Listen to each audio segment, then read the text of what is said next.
Hey everyone, welcome in CLAT point. Today we have Anmol. CLAT 2021 में अनमोल ने 1514 rank हासिल किया था और क्लैट 2022 के अंदर ही got rank 39 and now he is in NLSIU. तो इनसे बेटर आपको कौन बता सकता है कि किस तरीके से ये जो एंजाइटी है या फेलियर्स हैं, जो मॉक्स में स्कोर्स कम आते हैं, इन सबसे डील किया जाए। और सबसे इंपॉर्टेंट चीज, अब देखो 1 डेढ़ 2 महीने बच गए एग्जाम में, तो इसमें आपके मॉक्स को क्या स्ट्रेटेजाइज करके किस तरीके से देना है, तो ये सारी चीजें हम अनमोल से जानेंगे। First of all, welcome in CLAT point Anmol. Hey everyone, hello sir. This is Anmol Sai, and I secured a rank of 39 this year. So yeah, as sir said, last month की strategies बहुत different होती हैं if you starting from the very end. So beginning and last month में थोड़ा सा difference होता है, I agree. But point की difference क्यों रखते हैं अपन? That is the main issue. ठीक है, क्योंकि अगर आपने structured से पढ़ाई की है, if you are doing all the mocks, you are taking all the mocks, analyzing it well, you're working on the weak areas, तो अगर ये काम कर ही रहे हैं तो why not take it forward till the last day. तो वही दिक्कत है, राइट। अगर अपन ने स्ट्रक्चर पढ़ाई की है तो माय फर्स्ट विल बी कि आप स्ट्रक्चर पढ़ाई करते जाओ, कुछ नया मत करो, राइट। अगर आप मैं नया करते जाओगे तो आप उसमें फिर से फंसोगे। हाँ, या बिल्कुल अनमोल की बातें सही है। पर हम ना क्वेश्चंस को कुछ इस तरीके से अनमोल डिवाइड करते हैं जो स्टूडेंट्स के आए हुए हैं, ठीक है। और आप उनको थोड़ा क्वेरी राइट, क्वेरी उनके सॉर्ट करने की कोशिश करेगा, तो थोड़ा स्ट्रक्चर वे में डन उनको डन समझ में आएगा, ठीक है। तो देखो, सबसे डन पहले डन। अनमोल से मुझे ये जानना है कि वीक में अब कितने मॉक्स, लाइक दिसंबर 17 में पेपर है and now we are in October, तो वीक में कितने मॉक्स देने चाहिए? राइट, अगर एक चीज बोलूंगा कि पहले अगर अब तक अपन ने एक एक मॉक्स आई गेस एज्यूम कि आप अपन ने दिए हैं, राइट। तो आई वुड प्रेफर कि दो रख लो। अगर आपकी प्रिपरेशन भी ठीक भी नहीं है, अच्छी है, नॉर्मल है, मिनिमम तो दो है, ठीक है। मैक्सिमम अगर किसी की अच्छी है तो you can go for three, but not more than. तो बहुत दैट ज्यादा इज मॉक्स देना भी अनमोल सही नहीं रहता है ना, जैसे बहुत सारे स्टूडेंट्स इस नहीं। चक्कर में भागते हैं। मैं अभी आजकल देखता हूँ कि बहुत सारे सो कॉल मेंटर और ये सब घूम रहे हैं, तो बताते हैं 5 5 6 6 मॉक्स दे दो या टेलीग्राम पे कुछ भी डाल दे रहे हैं। But guys, I don't think Anmol will agree with me कि इतने मॉक्स देने की जरूरत नहीं है। आपको इन द एंड रिवीजन भी करना है, बाकी आई चीजें वुड भी गिव पढ़नी है। एग्जांपल्स। आई विल, या I will try to interrupt sir, but I just want to say one thing कि अगर अपन ने एक एग्जांपल लें कि क्रिकेट की एग्जांपल ले लेते हैं, राइट। तो मैचेस हर दिन नहीं खेले जाते, right. You also do the match net practice, right. So net practice by here in CLAT I mean कि आपने सेक्शनल्स प्रैक्टिस करो, ऐसे चीजों पर काम करो जो आपने आपके सही नहीं है, राइट। आपके मॉक्स अगर 150 में 150 नहीं आ रहा है, राइट, तो 150 नहीं आ रहे, कुछ तो वीक है, राइट। तो जो भी वीक है तो उसको ठीक करना है, राइट। उसके बाद मॉक्स दो, बहुत ज्यादा नहीं देना। ठीक है, बहुत अच्छी बात अनमोल ने यहाँ पे कही है। और मेरा भी आप लोग को सजेशन है, अनमोल का भी सजेशन है, 2 मॉक्स बहुत ज्यादा दो। अगर बहुत ही अच्छे हो भाई, लग रहा है कि 100+ हर बार आ रहे हैं, तो दे दो 3 मॉक, ठीक है। अदरवाइज जिनके कम राइट नंबर आ रहे हैं, 2 मॉक दो। बाकी अपने पढ़ाई पे काम करो, वीक सेक्शन पे काम करो। अनमोल, एक राइट। चीज मुझे और जाननी है कि मॉक में स्कोर कम आता है ना। तो अब हम्म। बच्चा प्रेशर में जाता है कि यार कम नंबर आ रहा है, क्लैट में क्या होगा, क्लैट में क्या होगा। लेकिन तुम्हें भी पता है कि बहुत बार तुमने भी ऐसे एग्जांपल्स देखे होंगे कि जो मॉक टेस्ट वेस्ट में कोचिंग्स में कॉलेजेस में अच्छा नहीं करते हैं, वो क्लैट में बहुत अच्छा करते हैं। तो ये तो हमें पता है, लेकिन बच्चे अभी ये चीज नहीं जानते हैं, तो क्या सजेशन है तुम्हारा इसके लिए? I would first start with my example. मैंने एक मॉक दिया था 12th ऑफ जून को, राइट। 18 को, 19 को पेपर था, 12 को मैंने मॉक दिया था। मुझे 82 आए थे उसमें। I will not name the coaching, but I will just just ये बोलूंगा कि बस एक मॉक दिया था तो उसमें 82 आया था, राइट। बट मेरा स्कोर असली में क्लैट में 108 था, ठीक है। तो ऑलमोस्ट आप देख लो कि 26 नंबर का डिफरेंस है, राइट। तो इट्स मतलब वही चीज है ना कि आप अगर डिमोटिवेट हो जाते अगर, तो उसमें अगर मैं हार जाता कि अच्छा मेरा कुछ नहीं हो सकता, 82 में कुछ नहीं होने वाला, एनलेस नहीं मिलने वाला, तो एग्जाम नहीं होने वाला ना, राइट। तो अगर आप आखिरी तक, मेरा पॉइंट है कि आपको सीखना है, ठीक है। आप अगर गलती कर रहे हो, आखिरी दिन तक सीखो। बट एग्जाम में योर एम शुड बी कि आप मिस्टेक्स, ओल्ड मिस्टेक्स को ना दोहराओ। कोई न्यू मिस्टेक्स ठीक है, छोड़ दो, कोई दिक्कत नहीं, बट न्यू मिस्टेक्स मत करो, दैट इज या। एंड दूसरा थिंग कि अगर डीमोटिवेशन होती है तो आप जस्ट एक चीज बोलूंगा कि यार अपने, अब पेरेंट्स है तो दोस्तों से बात करो ताकि थोड़ा सा मोटिवेटेड रहो, ठीक है। I think they are the biggest sources of motivation. आप किसी से बात कर लो, क्योंकि और कोई टाइम होता नहीं है, मूवीज देखने का उतना टाइम है नहीं, राइट। सो आप मोटिवेशन वो थोड़ा सा देख लो, constant motivation is required, self motivation I will prefer, but ठीक है। तो दूसरा चीज ये है कि जो गलतियां कर रहे हो उसे सीखो, जितना जल्दी उससे जो भी लर्निंग ले सकते हो मॉक से उसको लो, ठीक है। मॉक्स को not final, right, and CLAT भी फाइनल नहीं है, तो इतना ज्यादा प्रेशराइज करोगे तो नहीं होगा, ठीक है। मैंने प्रेशराइज कर करके 15 और 14 लिखा है, लेकिन ऑनेस्टली मैं ड्रॉप ईयर में, in my drop year I prepared on my mindset, right. Knowledge पे कम बात की थी मैंने, बट माइंडसेट पे ज्यादा काम किया था, how to give a mock, how on what circumstances I should give a mock, and दिमाग का उस टाइम स्टेबिलिटी क्या होनी के चाहिए, तो उस पर बहुत काम किया था, तो वही हेल्प किया मुझे, and I would suggest everyone to do it. Very good यार, अनमोल की बातें ना बड़ी अच्छी लग रही है मुझे, और बहुत ही ऑनेस्ट बात इनकी जो आ रही है, और ये बिल्कुल मतलब प्रैक्टिकल एज ए टीचर हम लोग भी यही सजेस्ट करते हैं, तो मेरा काम आसान कर रहे हैं, सारी बातें खुद ही बोल दे रहे हैं। बहुत अच्छा अनमोल। मुझे अनमोल एक चीज और जाननी है कि अभी तक तो जिन्होंने जो कर दिया, प्रॉपर मॉक एनालिसिस नहीं करी किसी ने, भाई मॉक देने का तरीका सही नहीं था, तो एक चीज हम बोलते हैं कि एग्जाम लाइक कंडीशन में दो 2 घंटे प्रॉपर बैठ के दो, ऐसे दो, ठीक है। बट आप मुझे एक चीज ये बताओ कि राइट, एनालिसिस जिन्होंने नहीं करी है, जिनको नहीं पता है कैसे करनी है, तो उनको एक बेसिक बात बता दो कि किस तरीके से मॉक की वो एनालिसिस कर सकते हैं। ठीक है। तो पहला चीज I will start off by कि पहले तो मॉक, जैसे सर ने बोला कि you need to give it a in in a proper surrounding, ठीक है। कम से कम ऐसा करो कि 1:30 बजे बैठ जाया करो एंड 2 से 4 एग्जाम, ठीक है। बस इतना हो कि एग्जाम अच्छे से दो, राइट, ताकि आपको अपना प्रॉपर एक मतलब स्कोर पता चले, राइट। तो दूसरा चीज एनालिसिस, राइट। तो एनालिसिस में पहला चीज आपको ये देखनी चाहिए कि फर्स्ट दिन फॉर एग्जाम्पल 2 to 4 आपने मॉक दिया, 2 घंटे आपको अपने आप को छोड़ देना चाहिए, राइट, मतलब 4 to 6, उसका 6 से लेकर आप 8 बजे तक बैठो एंड देखो कि मोटा मोटी गलतियां क्या की आपने, बस कि हम what is the wrong answer, what is the right answer, that's it. Mock को छोड़ दो। अगले दिन सुबह ये देखो कि जो गलतियां आपने की हैं, अगर उस टाइम पे आपके मतलब टाइम मतलब माइंड फ्रेम क्या था उस टाइम, ठीक है, and why you did the mistake, you can identify the reasons कि अच्छा ये टॉपिक मुझे पता नहीं था, ये टॉपिक से I am not familiar with. तीसरा, यू मेड सिली मिस्टेक, तो just identify it and just लिखो मत कहीं, बस अपने दिमाग में रखो कि अच्छा ये गलतियां मुझे नहीं करनी, राइट। मॉक एनालिसिस सिंपल सा मीनिंग ये है कि आप गलतियां ना करो, ठीक है। गलतियां आगे जाके ना करो, जो अभी किया अभी ठीक करो, राइट।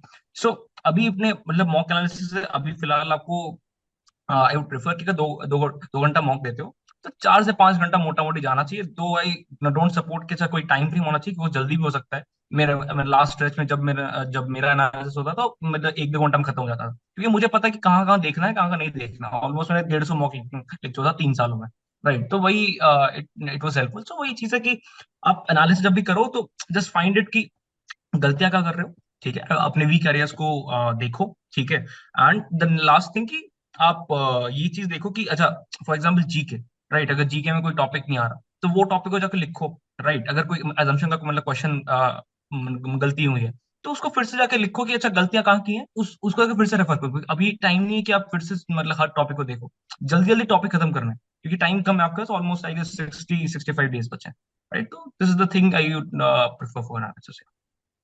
ठीक है, बहुत सही बात अनमोल ने बोली है। सबसे बड़ी चीज जो एक मतलब पॉइंट है वो ये है कि मॉक टेस्ट में जो चीज गलत हो जाती है ना, उसको सही कर लो, क्योंकि वरना फिर जिंदगी भर के लिए गलत हो जाएगी। आप फिर मॉक देने का मतलब नहीं है। जो आंसर गलत है वो आपको समझ में आना चाहिए क्यों गलत है, और वो फिर कभी जिंदगी में कभी भी आए गलत ना हो। एक बहुत ही सिंपल, अब वो आप लिख के करो, कॉपी बना के करो, डायरेक्ट याद करके करो, वो It आपके depends ऊपर, upon person to person. Yeah. Person to person वो सबका है। Right. ठीक है अनमोल, मेरा अभी एक और बहुत लास्ट क्वेश्चन है, मतलब लास्ट नहीं लेकिन एक क्वेश्चन है, मतलब ये मेरे स्टूडेंट्स भी काफी हमसे पूछते हैं हमारे कोचिंग के, और मुझे ऐसा पर्सनली बहुत फील होता है कि आज से 5 साल पहले अगर मैं देखूं तो ऐसा होता था कि कंटेंट की कमी होती थी मार्केट में। अब क्या है, फ्लडिंग, ओवर फ्लडिंग है, Hmm. मतलब यूट्यूब पे ओवर फ्लडिंग है। Right. बहुत सारे आज की डेट में जो स्टूडेंट्स हैं एनएलयू गए हुए हैं, वो लोग भी बहुत सारे मतलब ज्ञान चल रहे हैं। मतलब मेरा यहाँ पे ये कहना है कि मतलब of course everyone is trying their best, वो कर रहे हैं, लेकिन बात यहाँ पे ये कि अब over flooding of the content है। तो आप इस पे बच्चों को क्या सजेस्ट करेंगे कि किस तरीके से जो बकवास बातें आती हैं, जैसे कि बहुत सारे टेलीग्राम चैनल है जो लिख देंगे 7 मॉक्स दे दो, 6 मॉक्स दे दो, ये कर दो वो कर दो, और बच्चा जो है ना अभी क्लास 12th में है या 13th में, जैसे अनमोल भी फर्स्ट टाइम Right. में इतने मैच्योर नहीं रहे होंगे जब इन्होंने प्रिपरेशन करी होगी, जब सेकंड टाइम किया होगा तो बहुत सारी मिस्टेक्स इन्होंने फर्स्ट टाइम में अवॉइड करी होगी। तो बच्चे लोग जो है ना इस Right. ट्रैप से कैसे बचे, क्योंकि ये हो रहा है, ये एक्चुअल में हो रहा है, और बच्चे भोले भाले हैं, वो फंस रहे हैं। तो आपका इस पे क्या कहना है, और कैसे पॉइंट थोड़ा सा अपने सर, आप को। मतलब ये जो कंटेंट, मतलब कंटेंट अवेलेबल है, राइट, मतलब कंटेंट जितना जरूरत है उतना बनाओ, राइट। अगर मेरा ऐसा मानना था कि अगर फॉर एग्जाम्पल मैथ्स का एग्जाम्पल लेते हैं, राइट, अगर कोई आप एक टॉपिक बना रहे हो सिर्फ प्रॉफिट एंड लॉस, राइट, सो उसमें for CLAT I would say कि 200 क्वेश्चन से ज्यादा पर टॉपिक मत बनाओ, राइट। उसको फिर से बना लो तो it will be better, right.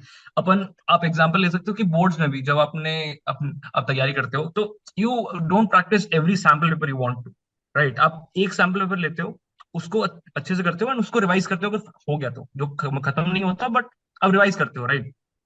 मैंने हमेशा देखा है, मैंने खुद खुद भी गलतियां की है कि मेरे कंटेंट खत्म नहीं हुआ है, मेरे आरएसएम जो भी मतलब मटेरियल्स होते हैं, I was enrolled in legal, so it was in RSM जो भी होते हैं, तो उसमें वो मेरे खत्म नहीं थे and I am running out of कि और कुछ मिल जाए, और कुछ मिल जाए। पहले जो मटेरियल अवेलेबल है उसको बनाओ एंड बाद में कुछ और देखना। एंड दूसरा चीज, जो मटेरियल बिकते हैं, राइट, कि अच्छा ये ले लो ये ले लो, I think it works on the simple mindset कि फोमो होता है, राइट, कि अगर कुछ ऐसा मिल जाए कि अच्छा ये 2000 क्वेश्चन कर लो, आपका जीके हो जाएगा, ये कर लो तो वो हो जाएगा, they ऐसा कोई play with गारंटी your होती fear. होती नहीं They है, play with your fear.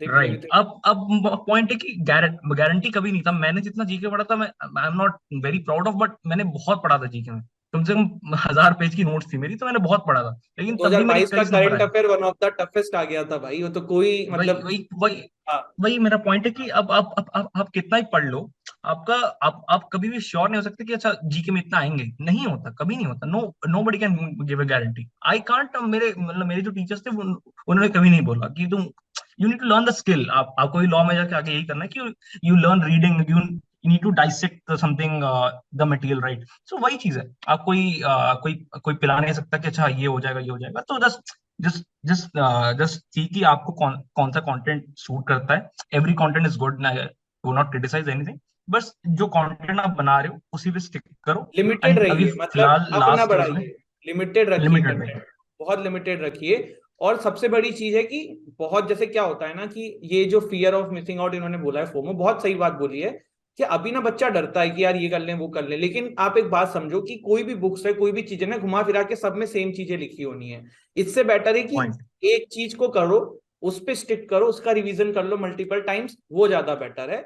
और थोड़ा सा जो ओवर फ्लडिंग ऑफ कंटेंट है ना, अपने लाइफ से हटा दो। अगर आज भी आपके डेस्क पे आप देख रहे हो 50 बुक्स एक सब्जेक्ट की रखी ना, सब फेंक दो, एक दो बुक्स रख लो जिससे आप प्रैक्टिस करोगे।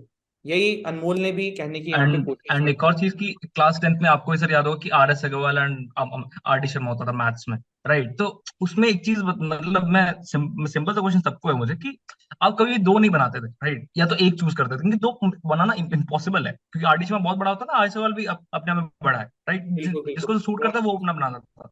तो अग्री। दोनों नहीं बनाना, तो मैंने आर डी शर्मा बनाया था तो उसमें I used to revise also, तो वो अगर बन गया तो दैट्स इट, जितना जरूरत बहुत उतना बनाओ। बहुत बहुत अच्छा है, यहाँ पे अनमोल ने बात बोला है। हम सभी ने R D Sharma, R S Agarwal 10th में उठाई है। ऑल तो पढ़ी नहीं होंगी, किसी ने पढ़ी है। पर होती दो ही ऑप्शंस होते थे, तो कोई आर एस अग्रवाल लेता था, कोई आर डी शर्मा लेता था। तो वो बहुत सही बात इन्होंने बोली है। इसके बाद अनमोल, मेरा एक चीज और जानना है कि अब जैसे बहुत सारे बच्चे अभी ना, मतलब बहुत मेहनत भी कर रहे होंगे, होता है नंबर नहीं आते हैं, थोड़ा सा मॉक्स में नहीं कर पाते हैं, या थोड़ा सा परेशान फील करते हैं, जो भी चीजें हैं। बट ये आपको ही पता है, मुझे हम्म। पता है कि बहुत बार ऐसे हमने एग्जांपल्स देखे हैं जो क्लैट में कुछ नहीं कर, मतलब मॉक टेस्ट या कोचिंग वोचिंग में इतने एवरेज, बिलो एवरेज रहते हैं, and they are going to do मतलब फार बेटर इन क्लैट का पेपर। तो ऐसे लोगों के लिए कि भाई अभी कम नंबर हैं, अभी भी समय है, आप बढ़ा सकते हो, कोई दिक्कत नहीं है, परेशान होने की बात नहीं है। और आज की डेट में कुछ कोचिंग्स हैं जो बहुत मतलब अपना अपना कोचिंग का वो होता है पैरामीटर। कुछ कुछ कोचिंग्स जो हैं वो क्लैट के पेपर से 10 गुना ज्यादा टफ बनाते हैं, कोई 15 गुना बनाते हैं। जैसे इन्होंने क्या अभी बताया कि इनका 4 दिन पहले 82 मार्क्स आया और क्लैट में 107 आया। तो क्यों हुआ? क्योंकि टफ पेपर मॉक का हाथ में लग गया होगा। तो इसीलिए मॉक से तो डिप्रेस और इस तरीके की चीजें नहीं होनी। तो आपको इस पे क्या बोलना है कि कैसे वो लोग थोड़ा इंप्रूव भी कर लें? और सबसे इंपॉर्टेंट चीज, अगर मैं कह रहा हूँ एक दिन पहले तक भी 40 नंबर आ रहे हैं, तब भी बिना परेशान होकर पेपर के दिन जाएं, क्योंकि वो 80 90 100 कब हो जाए पता नहीं। तो अनमोल, आपका क्या कहना है इसके ऊपर? तो मतलब पहला चीज यहाँ पे ये बोलूंगा कि यहाँ पे दो वर्ड्स बहुत इंपॉर्टेंट होते हैं, consistency and over confidence, right. अगर if you are consistent from the very beginning and you are still consistent and you are doing all the things that your mentors are suggested, you are following the right content, you are working on the doubt weak areas, and you are clearing the doubts on the faculties, right। अगर ये करते आ रहे हो, if you are a diligent student till now, तो आगे भी वही करो, आपको फल मिलेगा, पहला चीज। दूसरा, अगर आप you are done with everything don't be over confident. आपको अगर मान लो कोई मॉक में 120 नंबर आ गया, तो ये मत सोचो कि अच्छा एनालिस हो ही जाएगा, ये भी मत सोचो। जस्ट थिंक कि अच्छा I am doing all the right amount की जो भी हो रहा है, I am doing all of the things. But वही कि आगे जाके आप ओवर कॉन्फिडेंट ना हो, and just believe on yourself and do it, आगे जाकर कर लो, ठीक है। एंड ऐसा से कि अगर 40 नंबर भी आया है, आई विल सजेस्ट कि बस एक चीज समझो यहाँ पे कि मैथमेटिकल प्रोबेबिलिटी देखो, कि अगर भाई अगर 40 नंबर मुझे अभी आ रहा है, क्लैट में ये देख के नंबर नहीं मिल रहा कि अच्छा मतलब कोई एंट्री बैरियर तो नहीं है ना कि अच्छा तुम्हें 40 नंबर आया तो मतलब तुम्हारा कोई हक नहीं कि तुम 100 नंबर पे जाओ, right. There is a possibility, ठीक है, हाई प्रोबेबिलिटी नहीं आई अग्री, बट पॉसिबिलिटी तो है। तो वो पॉसिबिलिटी पे काम करना ना, वही पे कि अगर आप वही पॉइंट है कि अगर लड़ने जा रहे हो तो बस ऐसे थके हारे मत जाओ, सोचो कि अभी भी फोड़ सकता हूँ, फोड़ के आना है, दिमाग से खेलो ना, वही है। एंड पॉइंट ये बिल्कुल। कि जैसे कि हाँ, तो वही चीज है कि अगर आप बिलीव करोगे तो चलो मतलब 100 नंबर नहीं आएंगे, अग्री, बट हो सकता है वो 40 से 60 पहुंच जाए तुम्हारे मतलब डर को हटा के, ठीक है। तो बस वो डर होना चाहिए, some amount of fear is very much required, क्योंकि वो आपको एग्जाम के लिए और में तैयारी में हेल्प करते हैं। But if you are more fearful कि अच्छा एग्जाम होगा ही नहीं, अगर वो तुम्हारा मतलब प्रिपरेशन डिटोरिएट करते हैं, तो वो मतलब वो फियर ना हानिकारक, राइट। तो उस पर थोड़ा सा देखो कि वो ना हो, right, and just focus on the right amount of, कि फियर जितना भी होना चाहिए उतना ही रहना, उसमें स्ट्रेस बहुत मत लो। Yeah. ठीक है, बहुत ही अच्छी बात अनमोल ने बोली, और डरना बिल्कुल जरूरी है, डरने के बिना तो कुछ हो नहीं सकता। आदमी सबसे अच्छी परफॉर्मेंस ही सबसे ज्यादा डर में देता है, तो वो बहुत अच्छी चीज है, लेकिन बस पॉइंट ये है कि पॉइंट उसको ओवर प्रेशर राइज नहीं करना है, बहुत ज्यादा परेशानी होना है। तो लास्ट वर्ड्स अनमोल, जो हमारे एस्पिरेंट्स इस साल जो पेपर देने वाले हैं उनके लिए। हाँ, तो मेरा देखो पॉइंट ये कि सिंपल दो तीन चीजें कि अभी जितना पढ़ाई कर चुके हो उतना आई वुड से कि न्यू टॉपिक से मत जाओ बहुत ज्यादा, राइट। जो भी अभी तक पढ़ लिया है उसको रिवाइज ज्यादा करो, एंड न्यू टॉपिक्स पढ़ो, कोई दिक्कत नहीं, लेकिन उसको थोड़ा लेटर पार्ट पे रखना कि प्रायोरिटाइज द मतलब प्रायोरिटाइज योर शेड्यूल। एग्जाम्पल 8 घंटे पढ़ रहे हो तो 4 से 5 घंटे रिवीजन पे दो, एंड बाकी 3 4 घंटे आप बाकी कोई मतलब न्यू चीज पढ़ लो, ठीक। एंड टाइम से दो, राइट। हमेशा लोग दो दो from 1:30 Anmol, I think there 1:30 is to some 2 network issue exam from में योर बैठना, side. right? Anmol, I think there is network issue from your hello, side. मैं audible now? You are audible but you are not visible बेटा। Hello, मैं audible now sir? हाँ हाँ, आप बोलिए, फिर से बोलिए बेटा, फिर नॉट से बोलिए। फिर से visible. Can you repeat the last वाला पूरा ही। हेलो, मैं ऑडिबल विजिबल नाउ? हाँ हाँ, यू आर ऑडिबल विजिबल। मैं Audible visible now sir? Sure. हाँ, तो माई लास्ट वर्ड्स भी कि पहले एक चीज कि अपने जो वीक एरियाज पे काम करो, राइट। अपने जो मेन जो वीक एरियाज हैं और जो भी अभी तक कर चुके हो, ठीक है, उस पे ज्यादा स्टिक करो, ठीक है। एंड कभी भी नए चीज पे मत जाओ, ठीक है। If you are studying for 8 hours, then just give 70% या 60% of your time to revision, and 30-40% to new topics, right. तो ये फर्स्ट चीज है। एंड सेकंड चीज है कि मॉक का जो एनवायरमेंट है वो हमेशा बिल्ड करो। वो जो मॉक आप देते हो, अब वो हमेशा मतलब ऐसे कि I use to give my mocks from 1:30 to 4, because 1:32 आप सेंटर पे बैठोगे, एंड उस टाइम पे आपको इंस्ट्रक्शन पढ़ने चाहिए, राइट। अगर इंस्ट्रक्शन मतलब क्वेश्चन पेपर पे दिए हैं तो क्वेश्चन पेपर पे मतलब वो आपको वो पढ़ने के लिए दिया जाता है वहां पे। तो वो चीज है कि अगर वहां पे भी करना है तो यहाँ पे भी करके जाओ ना, वो हैबिट बनती जाएगी। एंड मास्क पहन के दो।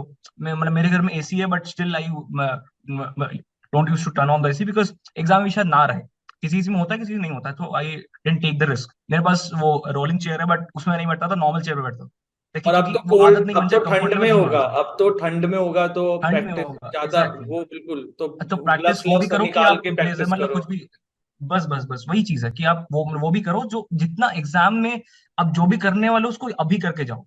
अभी लोअर लोअर का जो भी यूज ना टाइमिंग्स करो। लेने वाले, या जस्ट पूरा मतलब पूरा तैयार होके जाओ। मैं घर पे चप्पल पहनता था ताकि मैं मतलब एग्जाम में वही सेम चीज पहन के गया था लिटरली। तो वही चीज है। और खाने का टाइमिंग भी थोड़ा ठीक करो कि यार 1:30 बजे एग्जाम दे रहे हो तो 12:30 में खा लो कम से कम, एंड बहुत ज्यादा हैवी मत खाओ। अगर आप 1 बजे खा रहे हो एंड 1:30 बजे बैठना है, एंड बहुत ज्यादा हैवी में चावल वावल खा लिया बहुत ज्यादा, तो दिक्कत हो ठीक जाएगी, है। राइट, एग्जाम नहीं दे पाओगे। तो वही चीज है। एंड लास्ट चीज की अभी जो करते आ रहे हो, जो कंसिस्टेंसी है, अगर नहीं भी है तो अभी से बिल्ड करो, ठीक है। एक चीज मैं हमेशा करता था कि मेरी आदत थी कि मैं 2 घंटे बैठ नहीं पाता था एक जगह, तो I use to sit for 1 hour 1.5 hours random चलता था। बट एक चीज समझो कि 2 घंटे का पेपर है, तो यू नीड टू लर्न कि 2 घंटे बैठो and with maximum concentration level. ठीक है, क्योंकि आप अगर जो लास्ट सेक्शन में आप बना रहे हो वो भी उतना ही एफिशिएंसी उतना ही इफेक्टिविटी के साथ होनी चाहिए जो कि आप फर्स्ट सेक्शन उठा रहे हो। राइट, दिमाग का लेवल उतना आपको you need to build on. अभी भी टाइम है कि ऐसा नहीं कि नहीं हो सकता। राइट, अब बहुत कुछ हुआ है लास्ट 2 महीनों में, मेरे बहुत सारे दोस्त ने फोड़ा है। तो वही पॉइंट है कि don't be demotivated, just believe on yourself and you will do it. फोड़ के आओगे, that's it. Thank you Anmol, it was very nice talking to you and I hope हमारे जो स्टूडेंट्स हैं उनको काफी फ्रूटफुल सेशन लगा होगा, काफी कुछ मदद दिया होगा। और ये बहुत ही सही समय था क्योंकि अभी जो है लोग बहुत सारा स्टूडेंट जो है फील करते हैं। तो thank you so much Anmol यार for taking some time thank you out. So much. Thank you so much thank you. Anmol, bye.